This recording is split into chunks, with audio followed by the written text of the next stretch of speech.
taking your seats and for allowing us to make the transition from our incredible keynote speaker to the next event in this morning's program, and that is our panel discussion. Our panel moderator is somebody I am very happy to call my friend, Srdja Popovic, and I will ask you to refer to your programs for his bio. But Srdja is a wonderful person. He's committed to just frankly making the world a better place, and I couldn't be happier to have him lead this panel.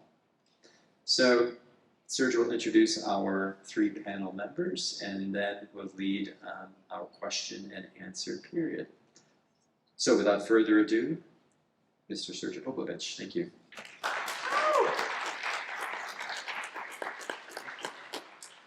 Great to be here. Thank you, Joe. Joe is one of my favorite people here. Don't trust him a world. I am paying him the big money to advertise me like this. Great to be on this event. This is my second or third high school symposium, and a great pleasure to work with Colorado Springs World Affairs Council, but most important, you guys, you're so engaged. Stay engaged. This is about you learning something. Today we have a marvelous panel of people, and I'll just say hi so they see me. Twila, you see me? Okay. On the right-hand side, Twila Moon, Deputy Lead Scientist at NSIDC and the Science Communication Liaison. Moon is an expert in contemporary glacier and ice sheet changes, connections among ice, climate, ocean, and ecosystem. While she has conducted work across the globe, her primary focus is on the Greenland ice sheet and the Arctic. From ice, we will move to the fires. A few years ago, Amazon was burning in a small country in Latin America known as Bolivia. The little girl up there that I'm so proud to call a friend, Jhanisse Vaca-Daza, was starting and leading a movement supporting firefighters, keeping government accountable of the mess, ending up bringing 100,000 people to the protest in capital Santa Cruz. She's an accomplished human rights activist, leader of the movement, Standing Rivers, or Ríos de Pie. Last but not of least importance, this is you in a few years, if you sign for Colorado College. You will look like this. I'm not sure about being tall like this. I cannot. I have no impact on that. This is a guy named Kai Fogelquist. I'm always miss. He keeps taking my classes on nonviolent movements and doing amazing stuff. And he's the member of a Sunrise movement, the little movement here on CC. So we start from north and global perspective, south, global. But we come here to figure out what our keynote speaker just told us, what we can do here, what every single one of us can do. Without further ado, I'll start with Jhanisse.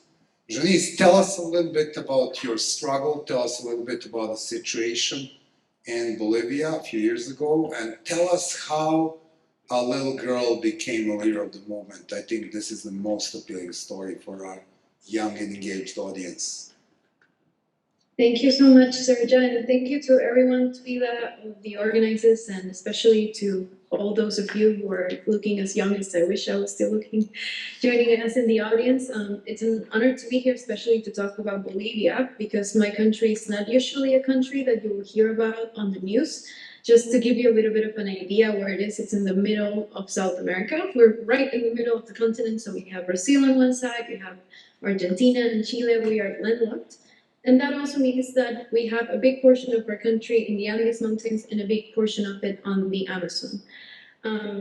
In my case, I was very, very, very lucky that I was born to parents that are doctors, and they spent a lot of their time working on the forest areas. So since I was a child, I grew up within this forest. I spent a lot of time on my own. I'm very proud to say that I grew up with armadillos around and other type of wild animals, sloths as well. Lovebirds, paparavas, I don't know how to call this big green birds in English. So I had quite an idyllic childhood in that sense. And that also instilled in me a deep love for the forest and for everything that it means, because at the end of it, it's life, and it's a reflection in a way of how we treat the forest. I think is also how we treat ourselves. But as I grew up and I was around your age, I think when I started getting involved in activism, I found nonviolence. I was lucky enough to meet Srdja and count on him as a mentor and learn so much about how to mobilize people. And in this process, my movement, Standing Rivers, we started it in 2017, so it hasn't even been that long ago. We started a close relationship with firefighters because part of nonviolence is also understanding how to keep your body safe and how to keep others safe during a protest. And this is why we had such a close relationship with them. We were friends and brothers in the struggle. But when the Amazon fires happened, and I'm sure you've heard about it in Brazil, but there was very little coverage about what was happening in my country, and this was completely intentional because the government was covering it. I can tell you that my life changed completely. First of all, the firefighters went to the fire areas, then they started calling us for help. And this being experienced firefighters, I had never heard them talking with despair. So hearing the tone in their voice was already a bit of a cause of an alarm for us. And when we went and joined them there, we found a reality that the government was completely ignoring because it was good for the government that the forests were burning. They needed more space for cows, for beef, because they had to sell this beef to China, to the Chinese government. So they needed to open more space for the cattle. Once we got there, my life has changed because of this experience. I didn't know animals could scream. I didn't know that they could also come to you for help when they're already burning. There were so many things that I wasn't aware of. You cannot only die because of the fire surrounding you, but by the simple fact of inhaling the smoke for so many hours when you go back to your room and when you go back to wherever you're staying, because most of us were staying outdoors, there wasn't even an indoor space for the firefighters to stay, you can have a heart attack while you're showering or while you're eating. So there were so many risk factors that at the moment I was unfamiliar with. And at the same time, we were so aware that the government was purposely not trying to stop the fires. In reality, they were trying to stop us from putting out the fires, that it just became something bigger than ourselves. And a friend from the movement, Carolina, she said, we knew that our government is abusive. They had done so many bad things already, but this was the red line. We can let you arrest us. We can let you beat us. We're not going to let you burn us. That is not where we stop. And because of this, we started calling to people for donations. We started calling people to protest if they couldn't come to the fire areas, because it's not always advisable. We asked them to protest on the street in solidarity. And this caused a huge reaction around the country. We had many cities that had never protested in the last 5 years coming out to protest in solidarity.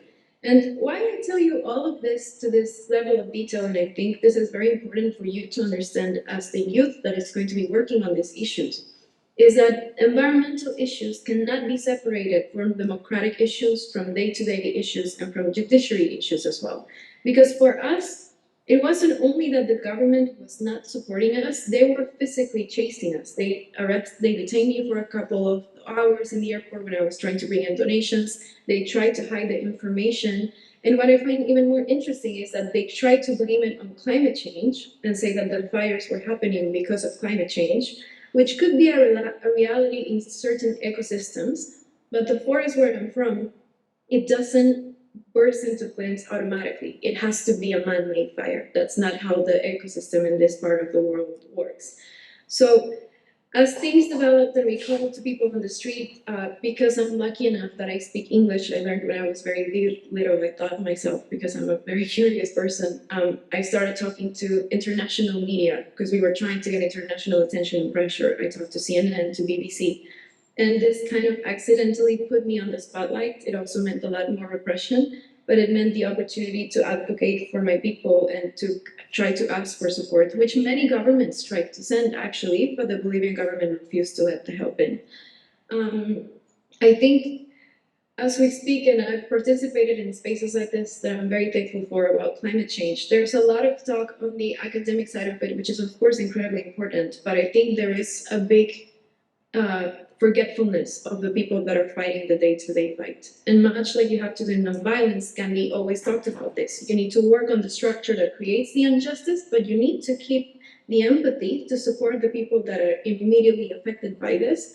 I think the same applies in environmental work. We need to continue uniting and listening to each other and working so that international institutions understand why this is happening. But there also needs to be, at the same time, a conscious effort to support not just the people, but the ecosystems that are being lost immediately. And if those two things are not done together, and again, acknowledging the need for real democracy in this work, you're either only going to be doing a favor to an authoritarian regime or government by cleaning up their mess and not demanding change, or you're only going to be speaking in international platforms without bringing solutions to the ecosystems that are immediately affected. Both things need to go together. And I hope that as we discuss today and as you talk about this, you understand that you can do both, especially as a young person. We tend to be more crazy brave, use the word whatever you want to use to do the crazy work. Please, as you work on environmental issues or any issues, don't forget to go to the front lines, because I think that's where a lot of the learning also happens and leads to solutions that people who are not on the front lines may never see. Thank you, Jhanisse. This was amazing intro, looking into somebody who really understood that she needs to take the things into her own hands. From files and corrupted governments all the way to the science, from global south to north in Greenland. Tyler, what are the main takeouts you have today for our amazing audience? Yeah, again, I'll echo what Jhanisse said, which is just thank you so much for the invitation, and to all of you students for showing up, thinking about this, engaging with it, and also making connections with each other so that you have other people to do this kind of work with. That's so important no matter the space you're working in. And I wanted to share a few images to get an idea of what I do, because I work in a really different sort of space where I think science can show up in a sort of activist and advocacy space, but with a different kind of background. So as you heard, I studied the Greenland ice sheet in the Arctic, which tends to make people think that this is how all of my time is spent, outside in the field. And I do love this work. Really important information is collected. It's a way that we can find out things that are happening in this case. All of these pictures are from Greenland, where we can also inform what the local communities, 57,000 people live in Greenland, so we can help them understand what's changing in their ecosystem. But Greenland also has these global impacts. As we lose ice in Greenland, it shows up on our shores far afield. But mostly, this is what this work looks like. It looks like engaging with writing and documents and data and hanging out. I'm not teaching faculty at the university. I'm research faculty, so that means I get to spend full time working on projects, and it also means I spend my time in my home office in Montana, usually with a cat on my lap and another one making a lot of trouble. But another thing that happens is science we often think of and point out kind of as an individual activity. And fundamentally, that's not how any of these kinds of things work. There's not kind of a single person in charge of any of these important movements or discoveries or ways that we're working together. So many of the most exciting parts of my job are where I'm working with a team. Sometimes I'm leading a team or coordinating a workshop where we're coming together to figure out the most important questions for us to work on next, or we're establishing what our plan is in the field so that we know that our time is well spent and we're going to get the kind of data that's going to lead to useful information and sharing.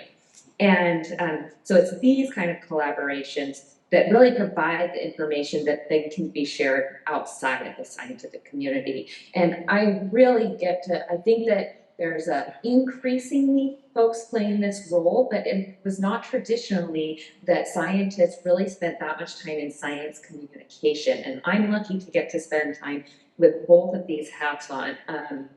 And so that means sometimes I'm in places where I'm speaking to governments here on the left at COP27, where we had every day, all day long presentations to negotiators and decision makers about the science, why it should be motivating them to take stronger action, why it's so important to meet Paris Agreement targets. I hope that you've heard about those, thinking about moving the world to 2 degrees and hopefully to 1.5 degrees.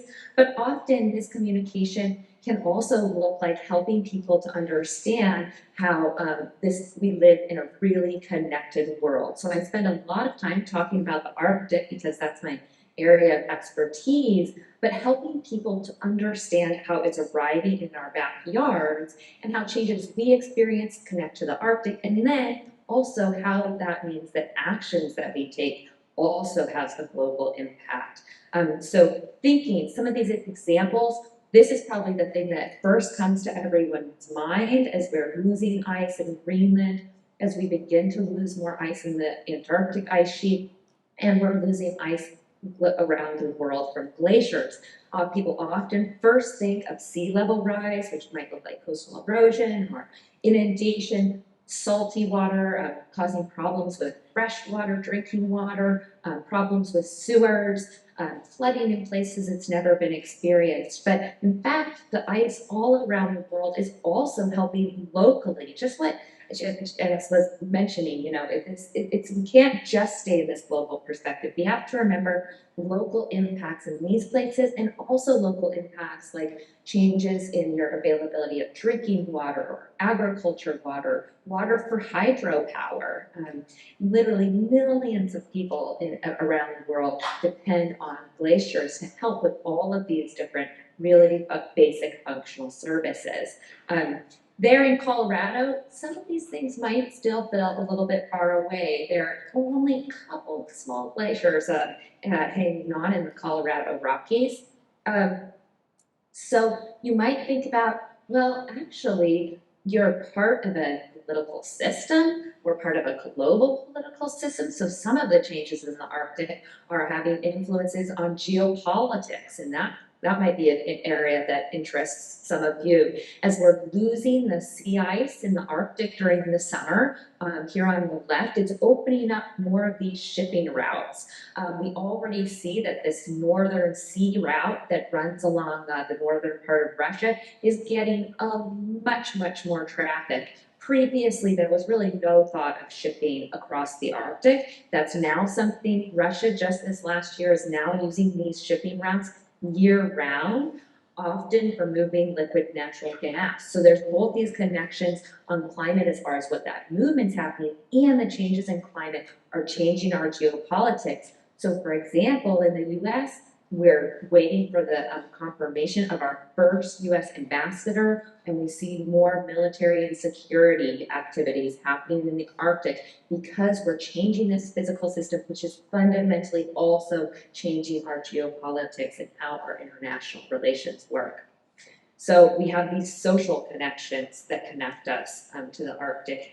And when we think about the weather that we're all experiencing, as we warm the Arctic, we create this weaker jet stream of atmospheric movement, and this weakness allows this jet stream to be wavier, which can both cause cold Arctic air to come further south than it ever has. So we can actually have this sense of global weirding, right? It's not just about temperatures going up, it's also about extreme temperatures and extreme rain events that we've never experienced before. So we can have a surprising cold event.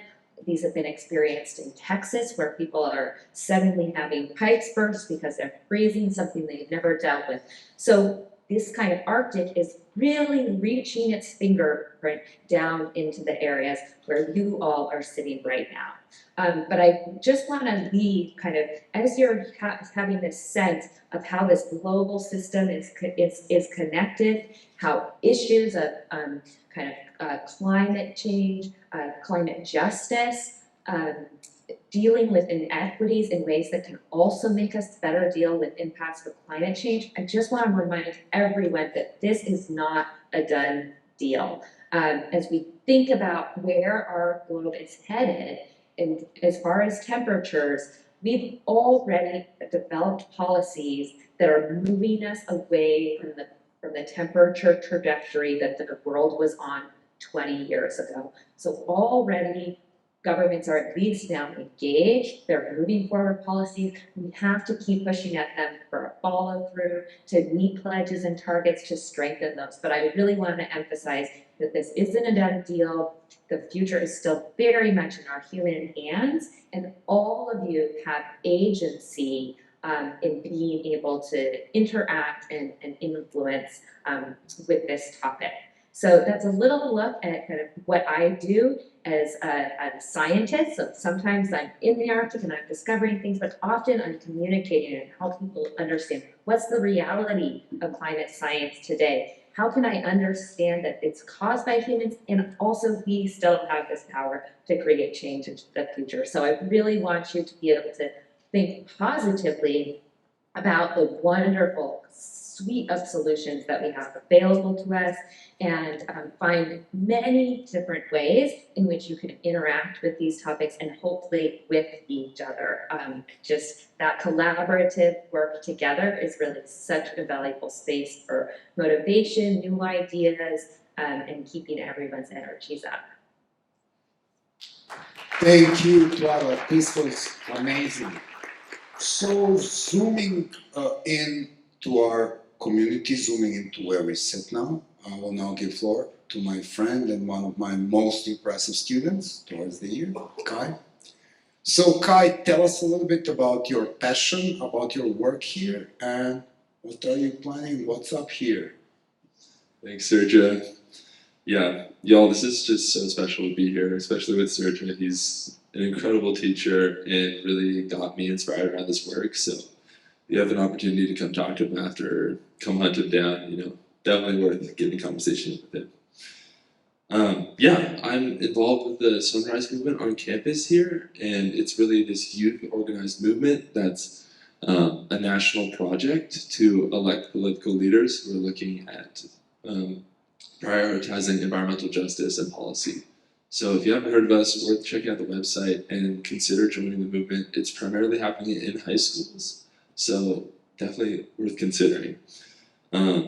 Last year, I was pretty involved. I'm a sophomore now, so I joined last year and was really focused on divesting from fossil fuels within our college.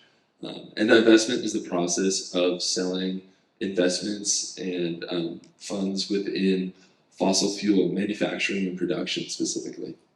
And we have an endowment that's just approaching $1 billion right now, so there's a chance to make pretty good change here and move some money away from oil, hopefully. I'm legally not allowed to share exactly what's in our endowment, but trust me, it's a little spooky. There's like maybe a little sprinkle of oil there, like a couple oil wells maybe down in Southern California, but didn't hear that from me, you know. Anyways, that's enough of the dark secrets of Colorado College. Let me tell you more about what we've been doing. So we've been collaborating with the Board of Trustees a little bit, which has been an incredible experience. And we even surprised the administration with a speech advocating for divestment during one of our financial meetings at our school. And the challenge we've been running into is specifically around there are a lot of illegal documents tied to these investments that require the school to not sell these investments in fossil fuels until a certain date. And that's really been a roadblock for us on this area, which is something we're working through currently. But I didn't come here to just throw a bunch of financial jargon at you, obviously. And I think what might be more important for you all, from my own experience, is what we gained from building up this movement and specifically looking through divestment. And we doubled the size of our club so far through trying to divest. And we have new freshmen joining this year, which has been beautiful. And something that Srdja really highlighted through his education and what he's taught me is just the power of creating small victories and just like partying hard and celebrating every moment. And so the way we approached this movement was really specifically looking at, we didn't come in and saying, Colorado College is going to divest by this date, and if they don't, we're going to be up in arms. At first, we approached the chief financial officer and asked if we could talk to them about divestment. And then once we did that, we negotiated with them to talk with the Board of Trustees and set up a date. And from there, we met with the investors at our college and set up continual meetings with them. And with each little step that we made, we would put flyers up all over the school, posters announcing our great victory, that we were talking to the chief financial officer of this school. Oh my God!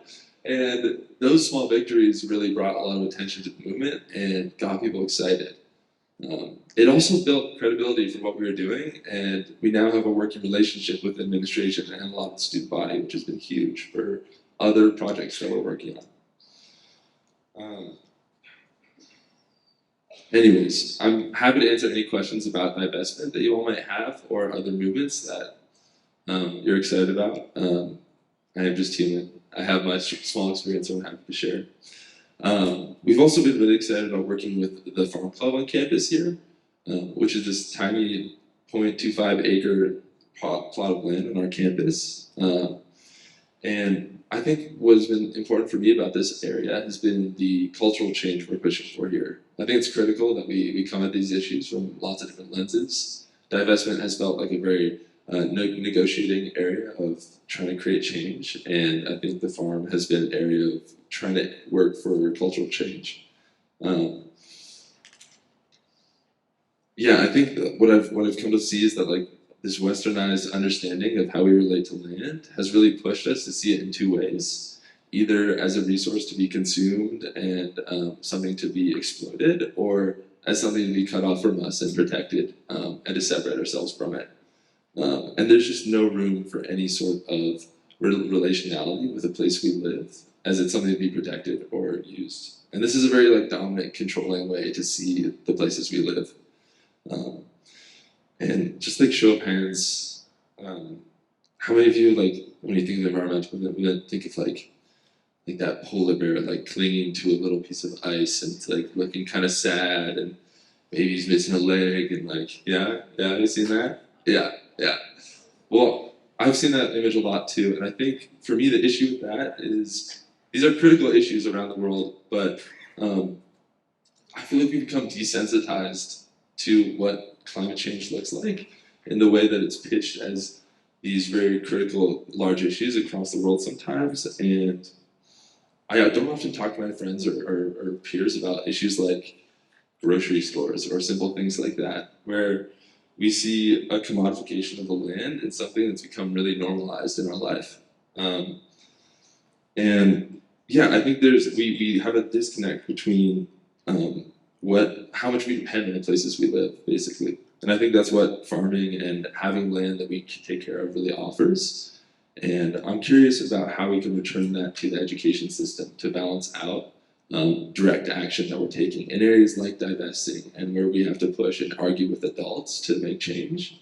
I think there's a balance of creating cultural spaces of community where we're challenging normalized ideas of how the land should be exploited. Anyways, that's why I'm really excited about starting farms on campuses, and we really encourage you all to do this if you have the chance. Even just having a couple plants on campus and having that involvement can start conversations. So yeah. One of the beauties of teaching choral ecology is that you have a privilege to sit with people like Kai. Now you have it all on plate. Global science and passion for research, saving big things like Amazon forest, investing yourself into improving your campus. Mics and questions are yours. So feel free to line up for questions at this time. Just state for whom is the question so the person can relate to it, okay? Hello, I'm Ryan. So I'm an exchange student from Bangladesh. I've already mentioned that. So my question is about the Arctic part. So that'll be for, I'm sorry, I didn't know about your name, Twila. Twila. Yeah. So my question is that for a country like Bangladesh, we are like a sea level country, and we have the longest sea beach in the whole world. So that's Cox's Bazar, and that's like a big tourist spot. So Bangladesh gets a lot of financial support from that tourist spot, and we believe that that is actually helping us. But due to the sea level rise in the Bay of Bengal, which means the Indian Ocean, that is reducing the amount of land, reducing the amount of beach in area, in those coastal areas, which means sea level is rising. So what do you think a country like Bangladesh can do nationally to reduce that type of, to prevent sea level rise? Well, did you hear the question? I did hear that question. Thank you so much for it. And that's a big question. And I want to be clear, there's actually not just one thing, even that Bangladesh as a country might do. So for example, Bangladesh as a country and a government can engage in these intergovernmental spaces. So thinking about, for example, the United Nations, where we see negotiations for global international policy making, pledges in regards to action, many instances in which countries come together to form coalitions to push on the bigger and maybe more powerful or larger emitting countries for action. For example, I'm actually talking to you from New York Climate Week, where I'm working with a group this week, a group called AMI on sea level rise and mountain water resources. It's now more than 20 countries around the world that have come together to create a coalition to push on international negotiations to take that full focus on 1.5 degree target, more ambitious than the 2 degree target, because we know about big changes that will come with snow and ice. So on a government level, there's this engagement with the international community in pushing, and also really pushing for support from the international community financially. This is a big difference across countries of different income levels, and being able to push for the richest countries on the planet to support the World Bank in ways that they can see that support happen for the kind of adaptation that's going to be required on the ground. Then inside the country, of course, I would expect your government to be really attentive to the science about sea level rise, because seas are going to continue to rise. So we have to be very clear-eyed about changes that are already going to be occurring and thinking about how we're adapting. So we're thinking now, knowing that seas will continue to rise, what does that mean? We might introduce and think about how to change and continue to evolve and develop the tourist economy and other activities and spaces, maybe how they're used. I think of places in the US, in Colorado there, where they tended to focus on a winter tourism economy, and now they're thinking, how do we use these same places and infrastructure to have more tourist economy in our summer to expand our season? So a regional kind of difference, it's going to be different what ideas come forward in Bangladesh. And then to think about, how do you come together creatively in the local communities there to think about maybe new and additional businesses and things that you can do together. I'm really glad that across things you've heard stuff about working together, and just we see over and over again research showing that being engaged in the action space, those are the people thinking most positively about the future, because you can see and be part of the change that's happening and connected with the other people producing it. So that's a small snippet, and I think there are more things, but from the local to the global is all possible. Thank you. Great. Thank you for the question and thank you for the answer. Next one. Hello, sorry, I don't think I introduced myself with my first question, but my name is Logan Richardson. I'm from Siva Charter High School. I have a question for you as well, Ms. Twila. So I apologize for not asking it face to face, but I will be reading it off because I did write my question down. It's actually a two-part question. As we know, climate change is progressing at a very fast rate, and our ozone layer has been damaged more than 20% already because of these changes. Our Western society is doing many things, as Mr. John said, industrially to help this cause, but we see the deterioration of our reefs and oceans on Eastern and international fronts. I know you said that you do your research on sea level rise, so as we take stronger action towards the climate crisis, how is the damage that we have already made going to be fixed? As we begin to lose more ice, our sea levels become higher and higher, and by 2050, there's many studies saying that we are going to be able to sail the glacial waters in Arctic seas. Species are becoming endangered and most Arctic species have nowhere else to go. As we start fixing our world, how are we going to go about saving these ecosystems? Because along with having clean energy, I also believe that we need to be focusing a lot on fixing and saving our ecosystems that we are surrounded by right now. Yeah, these are such important areas of concern and important topics for you to be thinking about. And actually, one of the things that I would really encourage all of you there to think about is, where are your areas of interest and passion? It sounds like your area really includes biodiversity. And I think sometimes folks look to science and scientists to be kind of a solution source.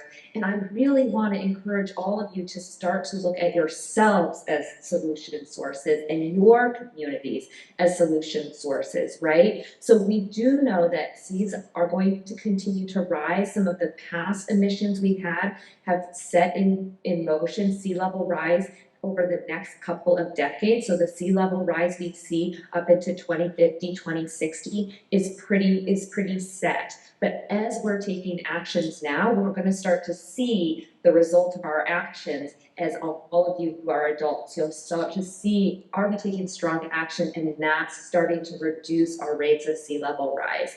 So, but that's an action space that all of you can get involved in, close to your passion. So when we think about, for example, restoration of places, we might think about areas of restoration that are going to help in a way that I'm going to call multi-solving, which is the idea that you're taking one action and it's helping in a lot of different ways.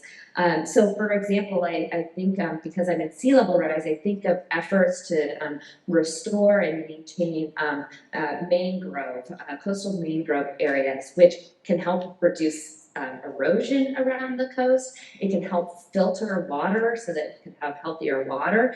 And it can create natural spaces that are taking up carbon and helping all of the ecosystems that depend on those spaces, right? So in many ways, you're having really these positive local impacts on your ecosystems, your small critters, also your well-being as far as being able to interact with them, and you're having these kind of positive long-term climate impacts in helping to take up carbon dioxide, for example.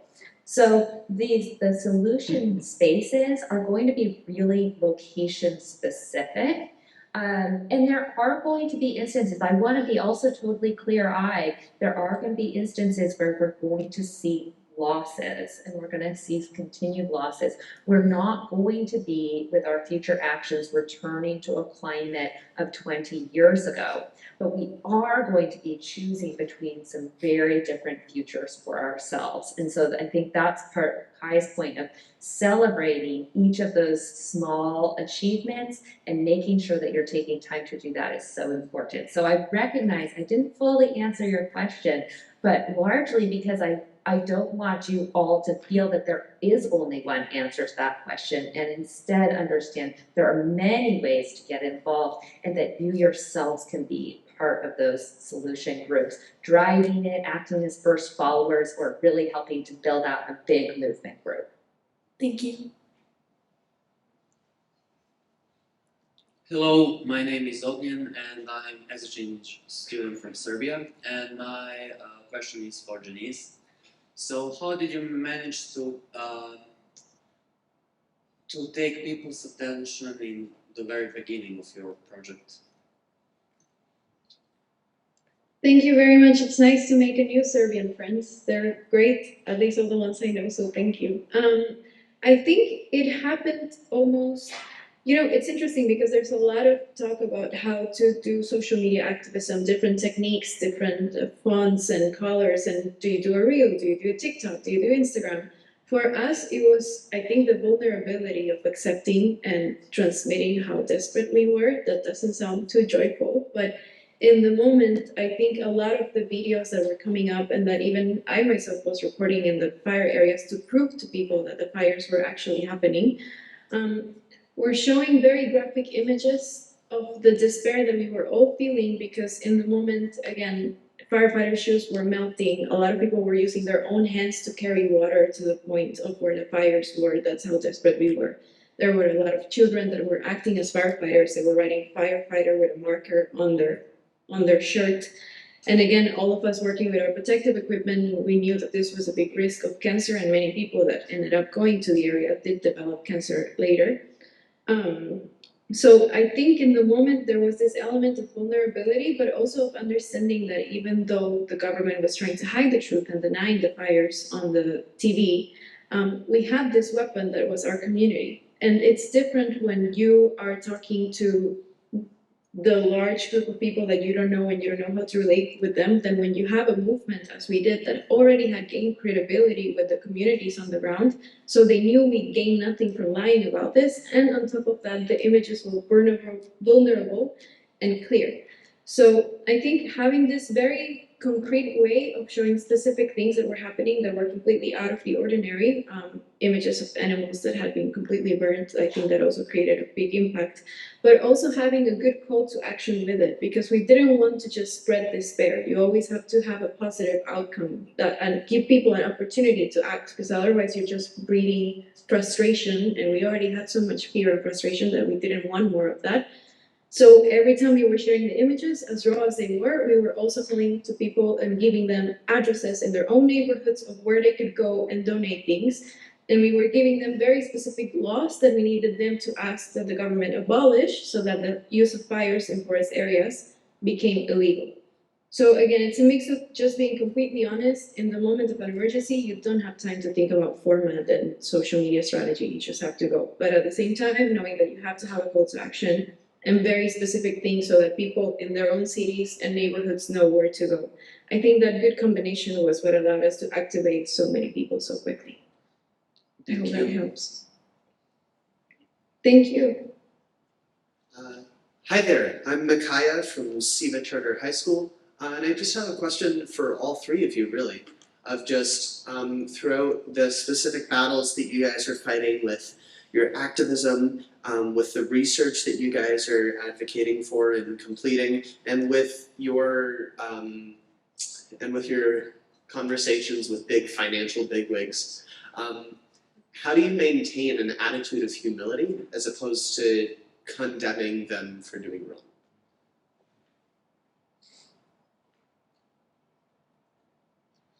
Yeah, that's a great question. I think from my own experience with the divesting, what we realized early on was, like, as soon as we came from this perspective of, like, we are fixing your institution kind of perspective, like, we received so much resistance, and people have been trying to get Colorado College to divest since 2012, so this is something that's been happening for a while that we've kind of been bringing back into the conversation. And from previous movements, they've used a lot more, like, aggressive tactics and kind of being like, you know, the administration is our enemy and we need to fight them kind of thing. And Srdja talked about this a lot in his class, which was about, like, pulling as many allies as possible, that your enemy has to be your ally until they give you no other choice kind of thing. And for this circumstance, that really worked for us in the way that, like, we tried to sugarcoat everything and talk to them in a way that made them, it sound like we were their friends. And we are working with them, but at the same time we are kind of fighting them. And so I think it's a technique of just coming in with as much understanding as possible so that you can work as much with the people you are working against, kind of thing, if that makes sense. You need to pull instead of push. That's the guy's message here. And it works with almost every single institution, because if you push it, you will only alienate it. And it's not about me being angry and then continuing business as usual. It's about us finding the common ground where we can pull things towards the good side. I have a question for Twila, and I also have a question for Kai. My first one is for Twila, the Alaska drilling project, the Willow project, and how that is affecting, like, that area, and with animal displacement and native like displacement, do you think that there is a way for it to continue being sustainable, for it to be sustainable while keeping the area intact? Thanks for that question. I don't know some of the details of impacts for that area. This is where my research tends to focus in the Greenland region and some on other parts of the Arctic. So I don't know some of those detailed impacts. There's actually a wonderful podcast series called Threshold that the first season of it focuses on the Arctic, and I really like it because it brings many perspectives to talk about things like whale development in the Arctic, because I think another thing that happens is sometimes governments might call for, bringing Indigenous voices to the table, thinking that the Indigenous voices are all the same. And really failing to recognize that they maybe need a broad swath of different kind of representation, and there might be really nuanced perspectives on any specific action, and also because you have different communities. Some communities in the Arctic are more dependent on marine life for their food, and others are more dependent on terrestrial or land life for their food. So you can have these different perspectives and ways that people are living with the landscape too. So I think it's worth taking to the internet and finding more from those really local perspectives of people who are living there. So I'll pass it off to you for your next question for Kai. And then just for Kai, I was just wondering, how did you get your student body? Like, how do you guys get them involved? Like, I know at my school, we try a lot of initiatives and things, but it's hard to get students to show up, students to care, really. And how did you guys work with that? Yeah, totally. I think we definitely struggle with that throughout the movement. I think it's constantly a battle. I think one thing that I found that has changed for what we're doing recently has been, I found that sometimes these spaces become friend groups rather than actual spaces of action, and it's kind of more of an identity thing. Be yeah, I'm with the environmental club than actually doing anything. And I think the critical part there is that people need to feel like they have a purpose when they're there, that they're not just there to be taught something about what they can do, that they're actively engaged. And one way we've tried to create that atmosphere is by rotating leadership. So every meeting we have someone else directing the conversation who has the list for what we're going to run through that meeting. And so that creates the feeling that this is a partnership, and that if you come to the club, you are an active member and you are involved in that way. Yeah, I'd say that's been most helpful for us recently. Thank you. Hello, I'm Paige Grask, and I attend Srdja Charter High School. And my question is for all four of you, kind of. It feels like every step we take 5 steps back.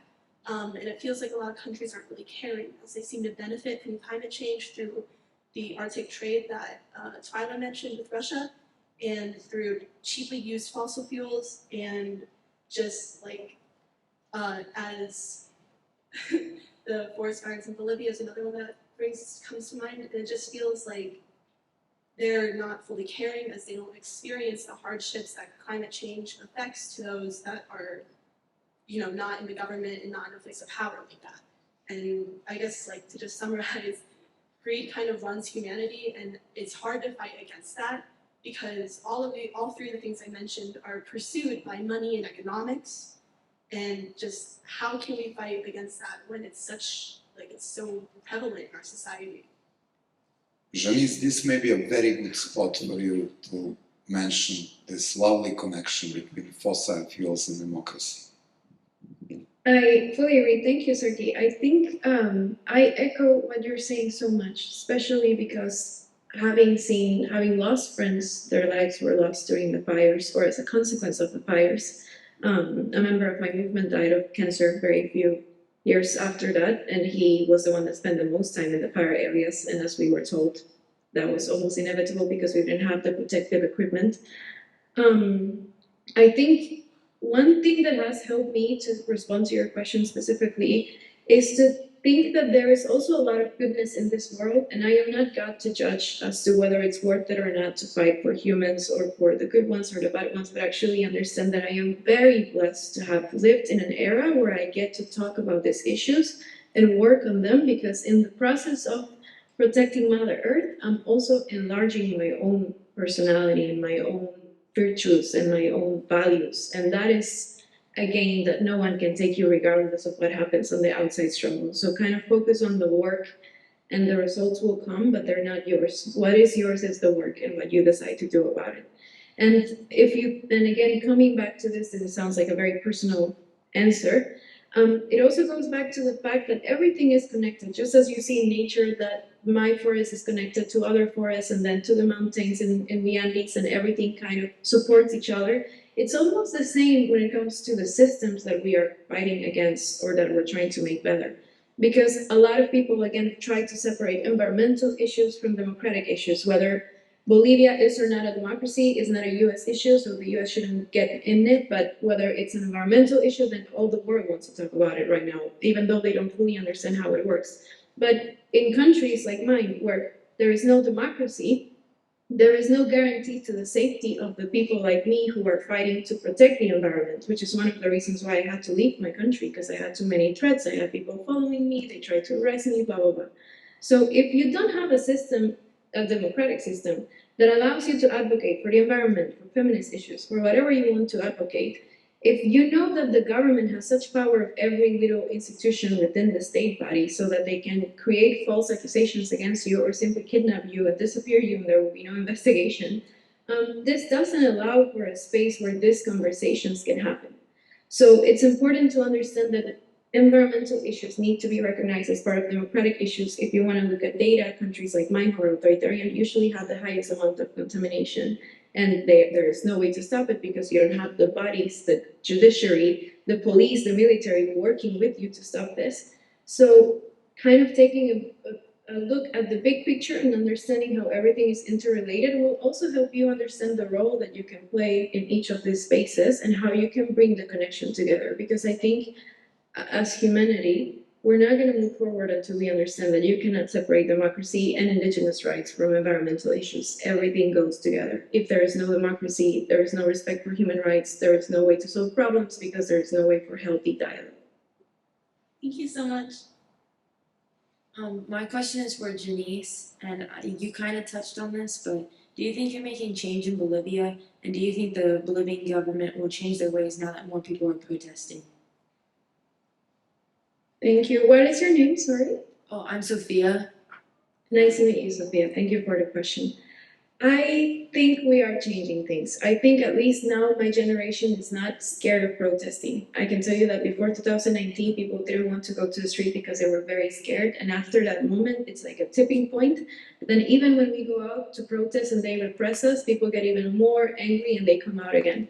Before that, the generation before mine, they would never go out to the street. So this idea of losing fear, and more than losing, regaining what is yours, because this is our land. Again, you cannot burn us. That is a very important step. And even if it looks like the laws haven't changed and I'm out of my country and things are difficult, I still think that this is a long process that needs to work.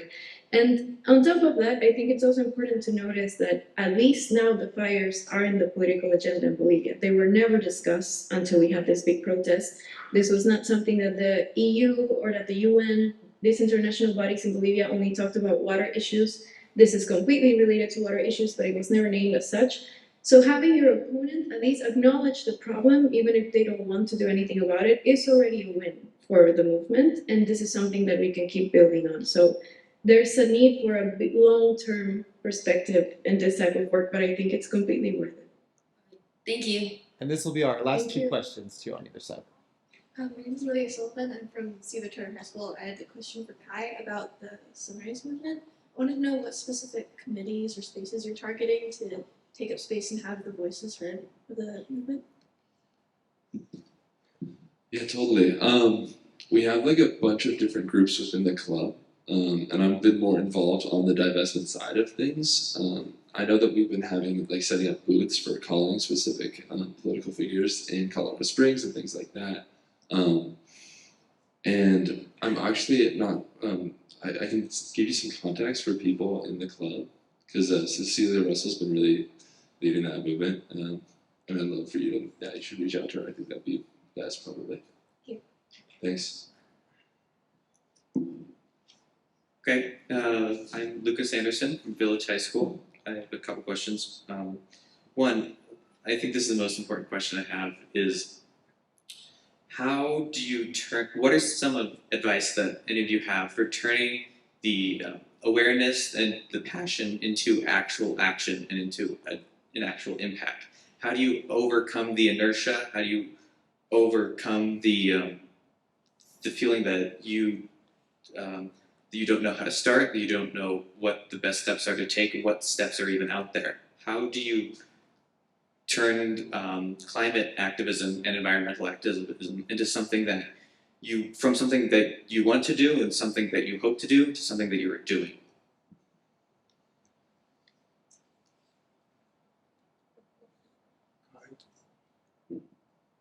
Jhanisse, maybe you quick. Very quickly, I think, first of all, study nonviolence. I think whatever case you want to advocate for, I know I seem like I have Srdja there, and that's why I'm saying this, but really from the bottom of my heart, nonviolence is the learning of many historical struggles of oppressed people. So I think there is so much to learn there, and that can sort of give you a theoretical map, which is useful for some of us that like to think of things in a structured way. At the same time, I would tell you specifically about environmental issues, two things that I've learned is that one, it's a long struggle, so you need community. It's hard to do it on your own. Try to build a community, even if it's just 2 people or 3. If you're meeting and talking about these issues and trying to look at small victories that can be achievable within your immediate surroundings, that is already a big source of help, because doing this alone can get you in your head a little bit. But doing it with community also fosters a sense of identity, and that is necessary in order to understand who are you and what you can achieve in the context that you're working. And second of all, and I learned this the hard way, let nature recharge you. I spent so much time fighting for nature that I realized it had been almost 2 years where I hadn't seen a healthy tree, because I was always going to fire areas and I had never been surrounded by healthy nature. And once I allowed myself to do this, I realized there was so much to learn from nature itself when it's healthy and when you have access to it. And it can recharge you so much, and it probably will. So don't forget what you're fighting for. Make time to acknowledge that as well. Your vision of tomorrow can be around you today, and you need to connect with it often in order to keep going.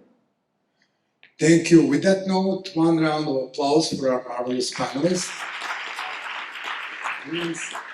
So, and let's not forget that this thing was set up with the people behind the scenes. So thank you, Joe. Thank you, Karen. Thank you, Masha. If I may, just very briefly, thank you to all of the panelists, and Srdja, thank you for being the moderator here and guiding this discussion. We have a small gift for each one of the panelists. Twila and Jhanisse, we will be obviously mailing yours, but you can see here what we're doing. For Kai, we have it here present. We have a small paperweight in the shape of a globe, and we hope that you enjoy and think of us and the cause whenever you use it.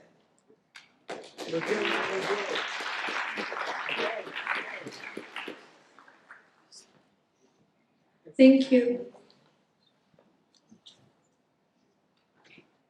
Thank you, everybody. Thank you, and thanks for all of you for doing the work.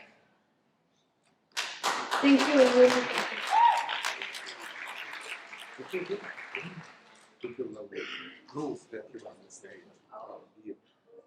We can turn that off, right?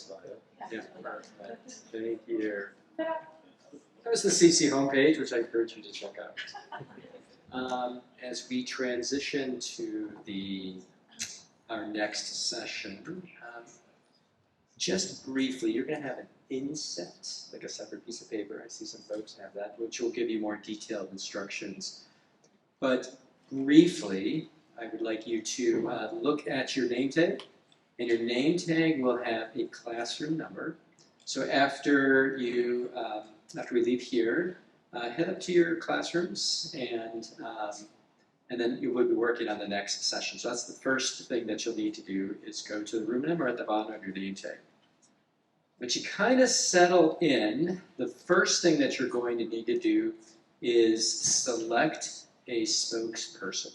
Someone who will be standing here at this mic, giving a 3-minute, no more than 5, discussion of what you guys talked about, right? So you'll be presenting to the rest of us the results of your small group discussion.